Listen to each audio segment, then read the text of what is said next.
नमस्कार दोस्तों, मैं दीपांग जोशी डीप एस्ट्रोलॉजी कंसल्टेशंस में आप सभी का हार्दिक हार्दिक स्वागत है। आज हम बात करेंगे हरतालिका तीज के बारे में। जी हाँ, वैसे तो तीज 3 प्रकार की होती है, हरियाली तीज, कजली तीज, वैसे ही हरतालिका तीज होती है। ये तीज बहुत महत्वपूर्ण है, साल में इसका व्रत एक बार आता है।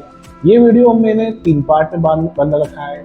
3 पार्ट में ऐसे है कि हम पहले जानेंगे कि हरतालिका तीज की कथा क्या है, उसके बाद हम जानेंगे कि हरतालिका तीज कब आ रही है, और उसके बाद हम ये भी जानेंगे कि किन राशियों वाली महिलाओं को, लड़कियों को कैसे, 12 राशियों वाली जो लड़कियां हैं, महिलाएं हैं, सभी राशियों की लड़कियां हैं, उन सबको कैसे पूजन करना चाहिए, किस तरह से पूजन करना चाहिए, क्या पहनना चाहिए, ताकि आपको इस पूजा का पूर्णतः लाभ मिले।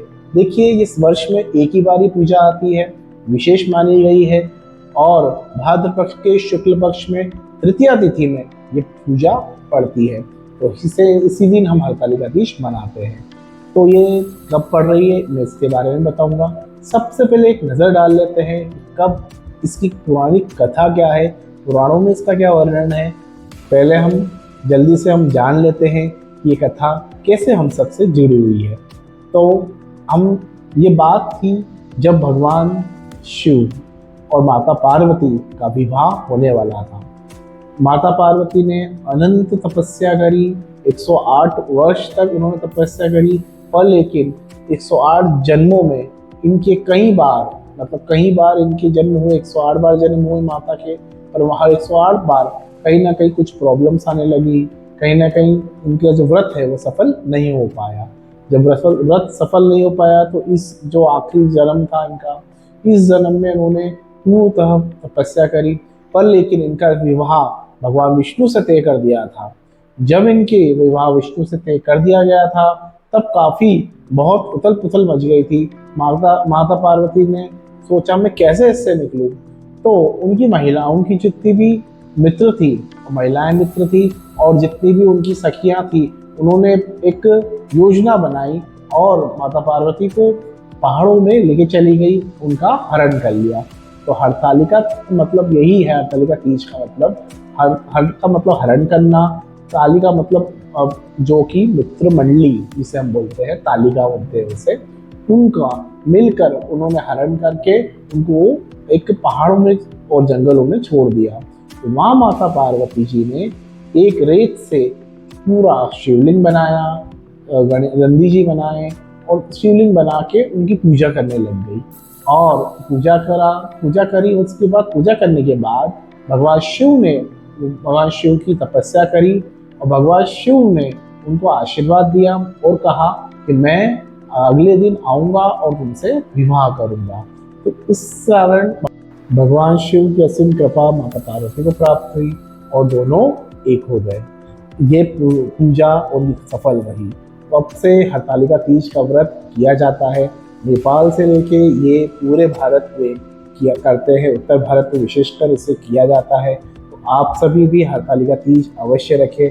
आज भी मतलब जितनी भी अविवाहित कन्या है, जो विवाहित कन्या है, वो सब ये व्रत रखती है। जो अविवाहित कन्या है वो अपने उचित वर और अच्छे वर को प्राप्ति के लिए करती है, और अविवाहित कन्या विशेषकर इसे जो करती है उसे विधि पूर्वक भी करे। ऐसा नहीं कि दिन में सो जाना, रात में सो जाना, ऐसा नहीं। जैसा हम चाहते हैं, जैसा इस व्रत में बताया गया है कि रात्रि जागरण आवश्यक है, तो रात्रि जागरण अवश्य करें। वैसे भी ये 4 पहर की पूजा होती है। आप देखेंगे तो 6 बजे से लेकर 9 बजे तक पहली पूजा की होती है, दूसरी पूजा 9 से लेके 12 बजे के बीच में होती है, तीसरी पूजा 12 से लेके 3 बजे के बीच में होती है, चौथी पूजा 3 से लेके 6 बजे तक होती है। पूरी रात्रि आपको जागरण करना है। साथ में आपको, देखिए आजकल क्या है कि सब लोग निर्जला तो नहीं रह पाते हैं, कहीं ना कुछ भोजन का मन तो करता ही करता है। तो थोड़े थोड़े अंतराल में, पूजा के अंतराल में दूध ले सकते हैं, पानी ले सकते हैं और फल ले सकते हैं, ताकि आपका योग व्रत बना भी रहे अच्छा, और आपका फल व्रत सफल भी हो जाए। इसलिए ऐसा हम कर सकते हैं। साथ में शास्त्रों में ये भी बताया गया है कि जो अविवाहित कन्या है वो पूर्णतः इस किसी वर को प्राप्ति करना चाहती है तो इसको श्रद्धा पूर्वक करें, और जो विवाहित कन्याएं हैं और जो विवाहित महिलाएं हैं वो अपने पति की सुख समृद्धि और साथ में उनकी दीर्घ आयु के लिए ये कर सकती है, ताकि उनके जीवन में भी अच्छा तालमेल बना रहे। और इस व्रत को करने से आपको भी सुख शांति मिलती है और पति को भी सुख शांति मिलती है, दोनों को बराबर। ऐसा नहीं कि भैया ना सोचे कि महिलाओं को, महिला का भी तो पुरुष को मिलता है, नहीं, पुरुष के साथ साथ महिलाओं को भी मिलता है। आपका दाम्पत्य जीवन इससे अच्छा बनता है। तो सभी को ये व्रत करना चाहिए, जितनी भी महिलाएं हैं उन सबको व्रत करना चाहिए, अच्छे से करना चाहिए। माताओं बहनों को मैं यही कहूँगा कि आप व्रत श्रद्धा पूर्वक करें। साथ में मैं आपको ये भी बता दूं कौन कौन सी राशियों वालों को कैसे व्रत करना चाहिए, क्या पहनना चाहिए, ताकि वो व्रत सफल हो जाए और उसका पूर्णतः लाभ मिले। जैसे हम बात करें मेष राशि वालों के लिए, मेष राशियों को लाल पुष्प अर्पित करना चाहिए, साथ में लाल वस्त्र पहनना चाहिए और 16 श्रृंगार अगर भगवान शिव पार्वती को आप अर्पित करते हैं तो मेष राशि वालों की लड़कियों को, महिलाओं को काफी लाभ प्राप्त होगा और आपके रिश्तों में मधुरता बनेगी। वृषभ राशि वालों को सफेद वस्त्र धारण करना चाहिए और अच्छे अच्छे वस्त्र, जो सफेद में मतलब अच्छी अच्छी डिजाइन आजकल आती है, थोड़े से अच्छे वस्त्र साड़ी पहन के इस पूजन को करेंगे तो अच्छा रहेगा। साथ साथ सफेद मिठाई का फल हो गया, सफेद फल मिठाई, सफेद मिठाई हो गई, और दूध से आप अभिषेक करेंगे भगवान शिव को तो आपको विशेष लाभ मिलेगा और आपके प्रेम संबंध में अच्छा लाभ भी मिलेगा, साथ में समृद्धि भी होगी। जी हाँ, समृद्धि भी इसके साथ बढ़ेगी। साथ में अब हम बात कर लेते हैं मिथुन राशि वालों के लिए। मिथुन राशि वालों को हरी साड़ी, हरी चूड़ी और 16 श्रृंगार हरा भगवान शिव पार्वती को आप जरूर अर्पित करें तो आपको फायदा मिलेगा। आप हरी साड़ी का श्रृंगार करें तो आपको जीवन में सुख शांति भी मिलेगी, साथ में आपके जीवन भी हरा भरा हो जाएगा। जिस तरह से जीवन में अकेलापन है वो भी दूर होता है। अब हम बात कर लेते हैं कर्क राशि वालों के लिए। कर्क राशि वालों को चावल अर्पित करना चाहिए, पंचामृत अर्पित करना चाहिए। कर्क राशि वालों को फल दे, जैसे अपना अमरूद हो गया, है ना, जामफल हो गया, वो आप दे सकते हैं, भगवान शिव को अर्पित कर सकते हैं। साथ में आपको 16 श्रृंगार में सफ़ेद से साड़ी या फिर थोड़ी सी जो नहीं होती क्रीमनिश टाइप की, वैसे कपड़े अगर आप धारण करेंगे तो ज़्यादा अच्छा रहेगा। इससे क्या होगा, आपके जीवन में एक शांति का एहसास होगा। जी हाँ, शांति मतलब जो दाम्पत्य जीवन में आपस में शांतता आएगी, शीतलता आएगी, तो ये आप कर सकते हैं। अब हम बात करेंगे सिंह राशि वालों के लिए। सिंह राशि वाले विशेषकर ध्यान रखिए, लाल वस्त्र आपको पहनने हैं, लाल फूल आपको अर्पित करने हैं, लाल फल अर्पित करने हैं और साथ साथ में आपको दिया जला के भगवान शिव से प्रार्थना करनी है कि मेरा जितना भी दाम्पत्य जीवन है, जैसा भी है, वो अच्छा कर दे और हमें सुख समृद्धि प्राप्त हो और हमारे बीच जो भी टकराव हो रहे हों या जो भी तरह की प्रॉब्लम्स आ रही हो उसको पूर्णतः दूर कर दे। तो यह भगवान से आप प्रार्थना करेंगे, शिव पार्वती से प्रार्थना करेंगे, माता से प्रार्थना करेंगे तो आप ये व्रत सफल रहेगा। साथ में मैं बात करूंगा कन्या राशि वालों के लिए। कन्या राशि वालों को भी हरी साड़ी और चुन्नी बेस भी आप हरे पहन सकते हैं और माता को, पार्वती को हरा श्रृंगार पूरा आप अर्पित करें, हरे फल अर्पित करें शिव पार्वती जी को, तो आपके लिए विशेष रहेगा। उसके बाद अब बात करूंगा मैं खासकर तुला राशि वालों के लिए। तुला राशि विशेषकर एक ऐसी राशि है जो कि तोलती है हर जगह। देखिए, पति पत्नी के रिश्ते में तोलना बहुत बैलेंसिंग पसंद करती है, तो ये राशि वाले विशेषकर कुछ सफ़ेद कपड़े, सफ़ेद वस्त्र अवश्य धारण करें। साथ साथ में शीतलता के लिए सफ़ेद पुष्प भी आप भगवान को चढ़ाएं तो अच्छा रहेगा। अगर रिश्ते को बैलेंस करके चलना चाह रहे हैं तो आप नारियल जो आते हैं, नारियल का पानी आप अर्पित करें भगवान शिव को और जितना हो सके भगवान शिव ओम नमः शिवाय का जप करें तो आपको अच्छा विशेष लाभ मिलेगा। अब मैं बात करूंगा वृश्चिक राशि वालों के लिए। वृश्चिक राशि में विशेषकर चंद्रमा अस्त हो जाता है तो आपको तो ये पूजा अवश्य करनी ही चाहिए। वृश्चिक राशि वालों को शांतिपूर्वक पूजा करके लाल पुष्प चढ़ाने चाहिए भगवान को और लाल वस्त्र में अपना ये लाल वस्त्र का अच्छा सा श्रृंगार भगवान को अर्पित करना चाहिए और पूरी रात्रि जागरण में खासकर लाल फूलों का अच्छे से जप करना, लाल फूलों के द्वारा आप जप भी कर सकते हो, लाल फूलों के द्वारा आप अर्पित भी करके जप कर सकते हैं। एक 108 फूल से, लाल फूल से आप अपना जप भी कर सकते हैं, तो उससे भी आपको लाभ मिलेगा। और आपको विशेषकर ओम नमः शिवाय, ओम नमः शिवाय और महामृत्युंजय जप का भी जप करेंगे तो फायदा आपको मिलेगा।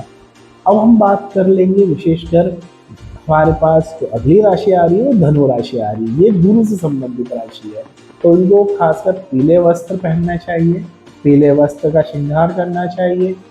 केले हुआ, मिठाई पीली हो गई, आप उनसे अर्पित करें ताकि आपके जीवन में सुख समृद्धि शांति मिले। वैसे तो धनु राशि बहुत अच्छी होती है, शांतमय होती है, फिर भी कहीं ना कहीं हमारे अंदर एक तेजपन रहता है, तो उसको शांत करने के लिए आप केले का भोग या पीली मिठाइयों का भोग लगेंगे तो आपके लिए शिव पार्वती की पूजा ऐसे करेंगे तो आपको बहुत अच्छा लाभ मिलेगा।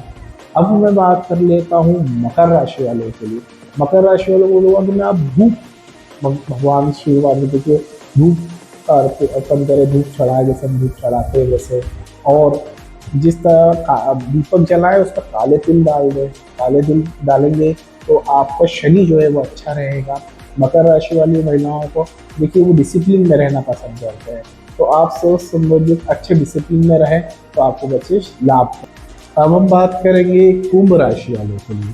कुंभ राशि वालों को विशेषकर जल अर्पित करना चाहिए, दूध मिश्रित जल भगवान शिव को अर्पित करना चाहिए, और साथ में आपको घड़े में पानी भरकर रात भर कलश, एक अच्छा सा कलश जो है हम अच्छा सा कलश बनाकर रखना चाहिए, उसमें पूजा करना चाहिए माता पार्वती और शिव जी की। और आपको विशेषकर एक अच्छी सी ग्रे कलर की जो साड़ियाँ होती है, साड़ी पहननी चाहिए, श्रृंगार करना चाहिए अच्छे से, तो आपको अच्छा लाभ मिलता है कुंभ राशि वालों को। और हम अब बात कर लेते हैं मीन राशि वालों को। मीन राशि बेसिकली गुरु से संबंधित राशियाँ हैं। ये राशि विशेषकर आप चाहें तो जो चने की दाल और गुड़ आप अर्पित करें, पीले पुष्प अर्पित करें भगवान शिव को, पीले वस्त्र का आप अच्छा सा श्रृंगार करें, अपने आप को सुगंधित रखें, तो आपको बहुत अच्छा लाभ मिलेगा। आपकी दाम्पत्य जीवन भी सुखमय और आनंदमय बन जाएगा। तो मीन राशि वालों को ये करना चाहिए। मीन राशि थोड़ी सी इमोशनली राशि होती है, तो आप विशेषकर जल का भी अच्छे से आप अर्पण कर देंगे भगवान शिव को श्रद्धापूर्वक, और ओम नमः शिवाय को जब आप करते रहें। शिव वालों को शिव पंचारत्नम आपको पढ़ना चाहिए, वो भी अच्छा रहेगा आपके लिए, ताकि आपको भगवान शिव की विशेष लाभ प्राप्त हो। मैं अब इसके साथ साथ ये भी बता दूं, कई लोगों को, कई महिलाओं को ये भी शिकायत रहती है कि हम रात भर जग के पूजन पाठ करते हैं और पुरुष हमारे कुछ नहीं करते हैं। तो कहानी जो थी, पुरानी कहानी जिसे मैंने वो बताई आपको कि भगवान शिव के लिए माता पार्वती ने अपनी सखियों के साथ हरण करके अपने आप को पर्वत पे ले गई थी, तो इस रीज़न से ये कहानी वहाँ से चली आई है, तो तब से ही ये प्रथा बनी हुई है। पर लेकिन पुरुषों को भी साथ थोड़ा थोड़ा देना चाहिए। अगर उनको पूजन सामग्री में आप संयोग कर दें, आप उनको मतलब जग नहीं सकते, ठीक है ना जगे, पर लेकिन सुबह उठ के भगवान गणेश जी की प्रतिमा पुरुषों को ही स्थापित करनी चाहिए या पंडितों द्वारा स्थापित करनी चाहिए, तो वो आप कर सकते हैं। सुबह की पूजा की तैयारी कर सकते हैं। महिलाएं अगर रात भर जग रही है, व्रत कर रही है, भूखे पेट व्रत कर रही है, बिल्कुल पूरा निर्जरा व्रत कर रही है, तो उनके सहयोग में आप उन्हें दूध दे सकते हैं बना के, और आप चाहें तो थोड़ा जितनी भी पूजन की सामग्री है वो प्रोवाइड कर सकते हैं। तो पुरुषों को भी थोड़ा सा सहयोग करना चाहिए। साथ साथ में आप जो सुबह उठते बराबर गणेश जी अब आ जाते हैं, गणेश जी की स्थापना होती है, तो गणेश जी की स्थापना पुरुषों को ही पूर्णतः करनी चाहिए, उससे विशेष लाभ प्राप्त होता है। और अगला आने वाला वीडियो मेरा ये रहेगा कि जब गणेश चतुर्थी कैसे मनाएं, क्या रहेगा गणेश चतुर्थी में, कौन सी राशि वालों को गणेश चतुर्थी मनानी कैसी चाहिए, तो ये वीडियो में हम बताएंगे, अगले वीडियो में हम बताएंगे। तो मैं आपसे बस आज्ञा लेना चाहूँगा, आप सभी माता बहनों को, जितनी भी स्त्रियों को, सुहागन स्त्रियों को और खासकर माता शक्तियों को मैं प्रणाम करता हूँ। आप सभी हरतालिका तीज का व्रत पूरी श्रद्धा भाव से आप पूर्णतः करें, और आपका ये व्रत सफल हो और आपको सुख समृद्धि धन समृद्धि आपको प्राप्त हो। बस मैं यही प्रार्थना करता हूँ। धन्यवाद।